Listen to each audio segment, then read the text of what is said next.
църква отбелязва днес Рождество на Пресвета Богородица.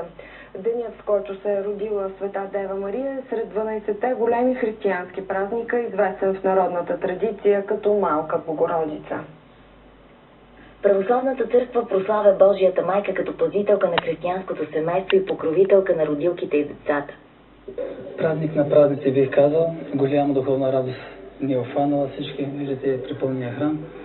Наистина майка Богородица се празнува много пъти, но Успение Богородично и Рождество Богородично са така по-изявените празници на майка Богородица. И аз съм доволен, че вие отразявате това събитие, когато толкова никой път не се е случвал на такъв голям празник на майка Богородица, толкова много хора в село Калаян да дойдат на служба. Родителите на Дева Мария, Йоаким и Ана, били вече престарели, но нямали деца.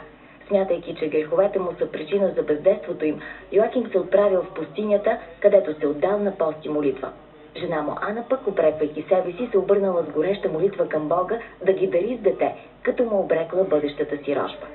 Внезапно й се явил архангел Гавриил и разкрил, че ще роди благословена дъщеря, чрез която целият свят ще получи спасение. Православната църква приема, че на 9 декември станало зачатието на Света Ана, а 9 месеца по-късно се родила дъщеря им, която по Божията повеля била наречена Мария. В Старозагорското село Калояновец събра на празнична среща дамите от селото, носещи звучното българско име Мария. В деня, когато църквата отбелязва празника Рождество на Света Богородица, в храм Свети Димитър в село Калояновец се извърши водосвет за здраве.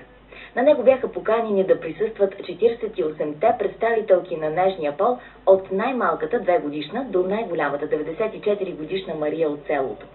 Идеята на кметицата Танка Нейкова е да възпламени празничния дух в селото. За първи път организираме този празник, като решихме да отбележим този празник с празнуването на именните дни на всички Марии, защото те са 53 на брой. От 1452 в община Стара Загора, 53 са нашите Марии, калояновските. Издирани са всички дами с името Мария от селото, като не са забравени дори и тези, които работят в чужбина. Попитахме бившата учителка от Стара Загора Мария Андреева, заради какво се гордее с името си. Моята баба ще е казала Мария. При раждането ми не съм проплакала. Извиква, ние сме живеели до самата църква, извика отецът, който носи една иконичка, която цял живот е ползвал. Впрочем я пазя и е в апартамента в рамка сложена. И целия си живот, 35 години учителка бях в Стара Загора, и тая иконичка съм е носила, и ученичка в педагогско училище съм е носила вечно с мене си. Всички присъстващи бяха нагостени с курбан, подготвен от кметицата Танка Нейкова, след края на службата, услужена от отец Николай. Именничките, събрани в църковния двор, получиха по една светена икона от кметството и цвете като подарък от кметиците на селата Арнаутито и Ракитница.